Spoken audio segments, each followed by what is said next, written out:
here at the UnAshame tour. I'm here with Mineo. What's up? I'm doing well. How you feeling? I'm feeling good. Tell us about this cartoon you got going on Saturday. Yeah, I started a web series called Saturday Morning Cartoons at andymineo.com.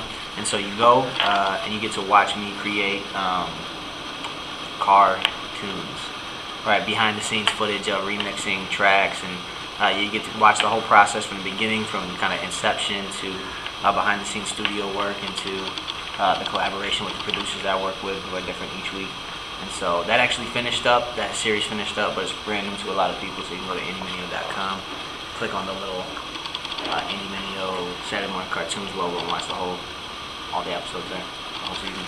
So what made you come up with that? Because that's awesome. That's a good thing. So what made you come up with that? I was riding around in the car on the West Side Highway with my manager Dave. We were listening, Hot 97 was on, and we just heard some throwback records that we loved, and we were like, man, it'd be so cool if we brought some of these hip-hop records back. So I started kicking around some ideas, and then I got the idea to call it Saturday Morning Cartoons, and connect with different producers to just kind of create some records that brought new life to old records that really formed the way that I saw the world when I was younger. You know what I'm saying? Records that I just loved, that really, like how hip-hop shaped the way I thought about culture, about women, about money, about all those things.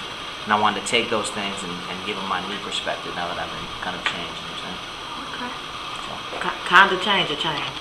I've been absolutely changed. Okay. Okay, so how long have you been rapping? How long have you been in this ministry, rapping for God? Yeah, well, I've been rapping for about 12 years, since I was a little kid. I just always loved the art form, loved doing it. But then I became a Christian when I was about 14, and I really started growing in my relationship with God when I reached college, and that's when I decided, I just want to use my gifts exclusively, for Jesus. And so I would say 6 years, 7 years. Awesome. We know you have an upcoming album coming out. Tell us about that. I'm in the middle of working on it now. It's set to release early 2013, first quarter, and I'm in the middle of working on it while we're traveling. So any days off that we have, I'm stopping in studios, whatever city we're in, and just trying to work. I'm excited about it. It'll be my first release under Reach Records, formerly known as the mixtape that came out first, and so that's on iTunes now. You can download it and check that out. But yeah, super excited, man. I got a budget to go out and actually do some of the things that I wanted to do that I was never able to do before, so I think it's going to be really cool. Okay. Tell us about this UnAshame show. Y'all have been everywhere. Yeah. I mean, we've been checking their little blogs. We've been seeing on YouTube where it's so many people. How does that make you feel?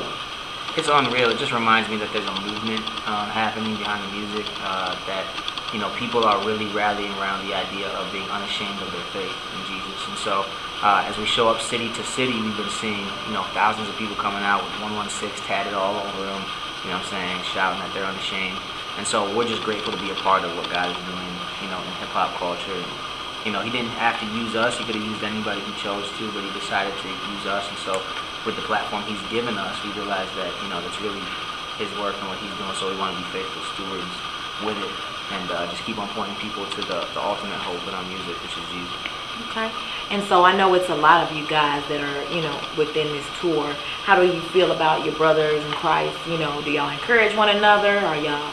We fight all the time. No, I'm just kidding. Man, it's a blessing to be on the road with guys that you love and respect musically. You get you get pushed creatively, and then you also get encouragement, So being away from your family and your home church and all that stuff, to have a community of people to be on the road with who also love God and who are you're able to do devotionals with and talk about the things of God with, and, to check you, to keep you accountable, and other people who are artists who kind of know some of the similar struggles, you're able to pry deep with them. And so it's really a blessing to have everybody out. And I think what it's also doing is showing a big picture of the movement. It's not just Reach Records, it's Full Ride Music, and it's Humble Beast, and there's more than just us on the Reach Records label. So that's what I think this is serving to make a platform for us to say, man, there's a bigger scope of things happening. It's not just Lecrae, right? There's tons of other people, and I think that's what Lecrae really wants to do, is wants to be a catalyst to say, cool, y'all know me, because my stuff is blowing up, but I want you to also see that there's more people, you know, so he can pass the baton. I think it's really awesome with him as a leader. Awesome. Within the Metroplex DFW, there's a lot of artists that are trying to do the same thing. That you guys have encouraged a lot of people to want to do this, which is a great thing. I think sometimes they get mixed up with money over God, and it's really not about that. It's the ministry that, you know, lifts you. So what I want you to do is to look in the camera right now and let them know that, you know, explain that it's not about the money, but it's about giving God glory. And you say it in your own words, okay? Any artists who are, you know, looking to, you know, represent Jesus through your music, and that the call to do that is higher than just in your music. God won't be mocked, you know what I'm saying? And he sees the heart and the motivation of man. So, man, if your heart's not in it, if you were to say, man, if I were never able to rap or step on a stage, you know what, I still want to serve Jesus with all of my life.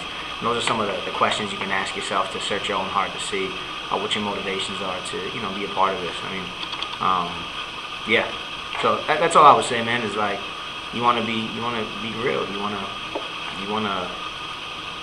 What hip hop always pushes us for is realness, authenticity. You want to be authentic, and so, man, if music is just, you know, if this hip hop thing is just music for you, and there's no deeper urgency or passion behind it, you know, I would say don't play yourself. So you heard it here first on Gospel Flows Television. I'm your girl A.Renee, and I'm here with Andy Mineo. What's going on? This is Andy Mineo, and right now you're watching Gospel Flows TV. Keep it here.